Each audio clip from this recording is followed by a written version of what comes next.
জয়গুরু প্রণাম। আজ ৬৫তম পর্বে শ্রী শ্রী ঠাকুর অনুকূল চন্দ্রের সঙ্গে তার প্রিয় ভক্তদের এবং বিশিষ্টজনেদের দিব্য কথোপকথনের বিশেষ অংশ আপনাদেরকে শোনাব। প্রশ্ন: আচ্ছা, নাম করার কথা যে বললেন, শাস্ত্রে তো বহু রকম বীজ মন্ত্র আছে। কোন নাম বা কি নাম জপ সর্বাপেক্ষা অধিক ফলপ্রদ? শ্রী শ্রী ঠাকুর বললেন, যা যত কিছুকে পরিপূরণ করে ততর কাছে তা ততই প্রয়োজনীয়। যেখানে দেখবি তোর যত যা কিছু পরিপূরণ হয়ে উপচে অবাধ হচ্ছিস, তোর কাছে তাই শ্রেয় ও শ্রেষ্ঠ।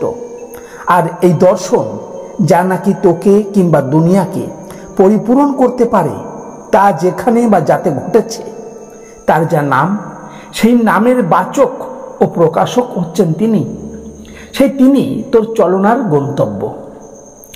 অনুরক্তি যদি তুই তাতেই নিয়োজিত করিস, তাহলে তুই সর্বতভাবে তাতেই যেতে পারবি। যাকে দিয়ে তোর দুনিয়ার কিংবা ভর দুনিয়ার যা কিছু হেকমতি আর তার মরকজ চরিত্রগত ব্যাখ্যানে বিবৃত সামঞ্জস্য সমাধান হয়, তার কাছেই দুনিয়াটা দর্শনের ভেতর দিয়ে অমনি করেই ফুটে উঠেছে।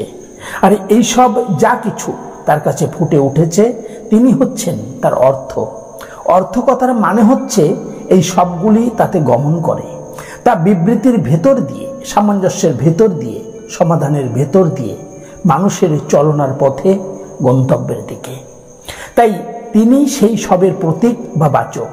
আর সেই অস্তিত্ব যা দিয়ে তিনি প্রতীক শরীরী, তা তার যার উপর দাঁড়িয়ে আছে, সেই হচ্ছে তার ধনাত্মক নাম, যা তার জীবনের সংশ্লিষ্ট দুনিয়ায় শত দুটির অনাহত নাদে অন্তরে ধ্বনিত হচ্ছে চেতন উৎসারণায়। প্রশ্ন: যা বললেন তা তো ঠিক বুঝতে পারলাম না। শ্রী শ্রী ঠাকুর বললেন, যা যত প্রত্যেককে যত রকমে বিভিন্ন অবস্থায় যত বিশেষভাবে পরিপূরণ করে, ততর কাছে তা তত রকমে তত বেশি প্রয়োজনীয়, এটা তো বোঝা গেল। আর যেখানেই দেখা যায় কারো মাই তার দুনিয়াটা নিয়ে, অর্থাৎ দুনিয়াটার কাছে যত রকমে তার সংস্রব আছে, সব শুদ্ধ নিয়ে যত রকমের যত অবস্থায় যেমন করে যতভাবে পরিপূরণ করে, আর এই পরিপূরণটা এমনতর হয় যে যেমনতর অবস্থায় এখন আছে, আর যা কিছু সব নিয়ে তা তো উপচে যাই। তাছাড়া যা কিছু তার হতে পারে, চক্ষুর সম্মুখে তা সব খুলে দিয়ে একটা বিরাট চলার দম নিয়ে অসীমের দিকে চালু করে তোলে। তাই তার কাছে সবচাইতে শ্রেয়, প্রিয় ও শ্রেষ্ঠ প্রয়োজনীয়, এটা তো বোঝা গেল।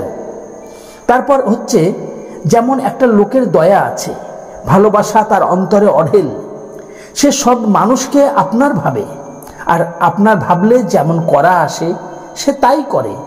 দুনিয়াতে তার জানা এন্তার, সে সব জিনিস কখন কেমনতর হয়, কেমনতর করে বা হয়েছে, কোন অবস্থায় কি কাজে লাগে, আর তা দিয়ে বা কি করা সম্ভব, এসব জানে। অর্থাৎ এগুলি সব তার পর্যালোচনা করা, ভাবা ও ব্যবহারের ভেতর দিয়ে, তার ফলে ওই সব সম্বন্ধে হয়েছে তার একটা অনুভূতি। আর এই অনুভূতি বললাম এই জন্যে, জানার পরে বা এগুলি সব দেখার পরে যে বোধে সে উপনীত হয়েছে, তাই এই অনুভূতিগুলি হচ্ছে ওই নানা রকমের ভেতর দিয়ে তার জগতের প্রত্যেক যা কিছুকে কত রকমে দেখার ফল। ওইগুলিকে তাই ভদ্রলোকেরা দর্শন বলে থাকেন। আচ্ছা, তারা যদি এগুলিকে দর্শন বলে থাকেন, তা কি তাদের অন্যায় হয়েছে? কারণ দর্শন মানে তো দেখা, আর এই দেখা তো অনেক রকমই হতে পারে। আর না দেখলেই বা জানা হয় কি করে? অবশ্যই জানাগুলির পর্যায়ে প্রত্যেকের সাথে একটা সামঞ্জস্য থাকা চাই, তাদের বিবৃতির ভেতর দিয়ে। আর এই বিবৃতি ও জানাগুলি সামঞ্জস্যের ভিতর দিয়ে প্রত্যেকে জানা মাই তার বিবৃতি ও সামঞ্জস্য শুদ্ধ একটা সমাধানে আসা চাই।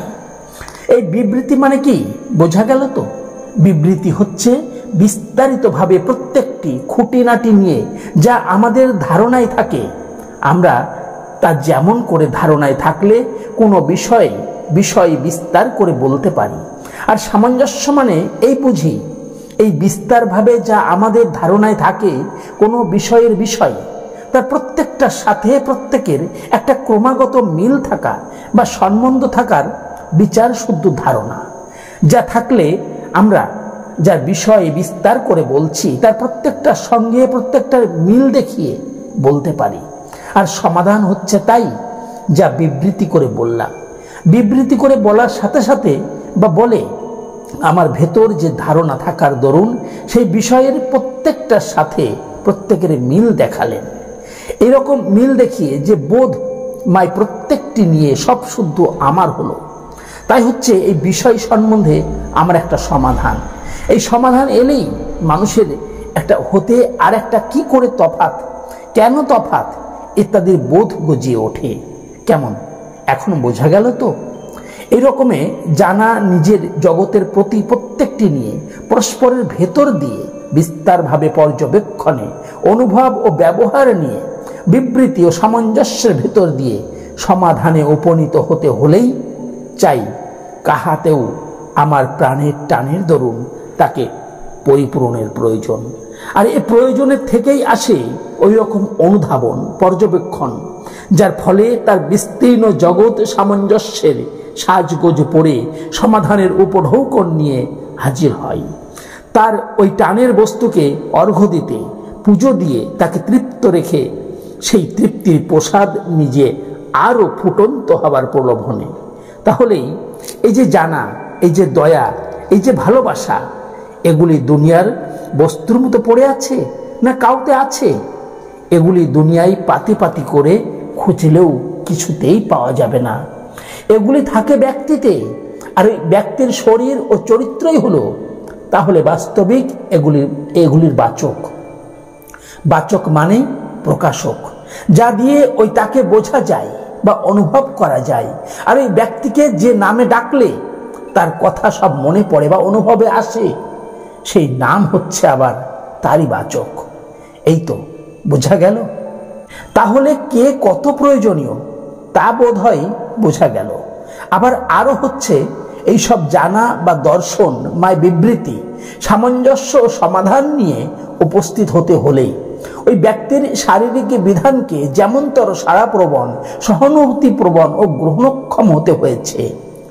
এই হতে গিয়ে তার ভেতরে শরীরের বিধানের পরিবর্তনের দরুন যে তাপের সৃষ্টি হয়েছিল, তার থেকে তার ভেতরে যথাক্রমে যে শব্দ, দর্শন ও জ্যোতির অভিব্যক্তি হয়েছিল, তাই হচ্ছে তার মস্তিষ্কের বা স্নায়ু প্রবাহের উপযুক্ততার, অর্থাৎ ওইগুলি বোধ করবার ও ধরবার, ধরে পর্যবেক্ষণ করবার সংহত শক্তির বা সম্মিলিত শক্তির বা জমাট শক্তির মাপকাঠি। কারণ এদিক দিয়ে দেখলে আমরা যদি কোনো রকমের শরীর বিধানে ও স্নায়ু ও মস্তিষ্ক কোষগুলিকে অমন্তর অবস্থায় নিয়ে যেতে পারি, যাতে নাকি তারা অমন্তর সারাপ্রবণ, সহানুভূতিপ্রবণ ও গ্রহণক্ষম হয়, তবে আমাদের বোধ, দর্শন ও জানাও তেমনতর হয়ে উঠতে হবেই আমার জগতের ভেতর। আর ওই শব্দ যাকে লোকে অনাহত নাদ বলে এবং তার অনুপাতিক ও অনুষঙ্গিক জ্যোতি ও দর্শন ইত্যাদিও তেমনতরই হবে। অনাহত নাদ যা মানুষের প্রাণের টানের তোড়ে, যার প্রতি টান আমার যুক্ত, তাকে নানা রকমে পরিপূরণে উপভোগ করিয়ে উপভোগ করার ধাক্কায় শরীর বিধানের ভেতর যে একটা তাপের সৃষ্টি হয়, তদ্দরুন যে অভ্যন্তরিক স্পন্দন শব্দরূপে তার তীক্ষ্ণ, সূক্ষ্ম ও স্থূল পর্যায়ে ভেতরকার কানে শোনা যায়, তাহলেই সেই শারীরিক বিধানের ভেতর তার অনুভূত যে বিশিষ্ট শব্দ মাই জ্যোতি ও দর্শন হচ্ছে, তা সেই বিশিষ্ট ব্যক্তির অস্তিগত, এক কথাই বীজাত্মক নাম। তাহলেই আবার আমি নামের কথা যেমন করে বলেছি, সেই নিয়মেই ওই নাম আবার হলো সেই ব্যক্তি, তার সবটা নিয়ে তার বাচক ও প্রতীক। তাই হচ্ছে আমি যেমনতর নামই করি না কেন, যদি আমার তার বাচক যা তার উপর টান না থাকে, অর্থাৎ ওই নামের অর্থ যদি সেই না হয়, তাহলে সে নাম কার কত দূর কি করতে পারে কে বলবে? তাহলে আমি ভাবতে পারি এখন হয়তো সবটা বোঝা গেছে। জয় গুরু। আজ এই পর্যন্তই। সকলে ভালো থাকুন, সুস্থ থাকুন, আনন্দে থাকুন আর চ্যানেলটিকে সাবস্ক্রাইব করে সঙ্গে থাকুন।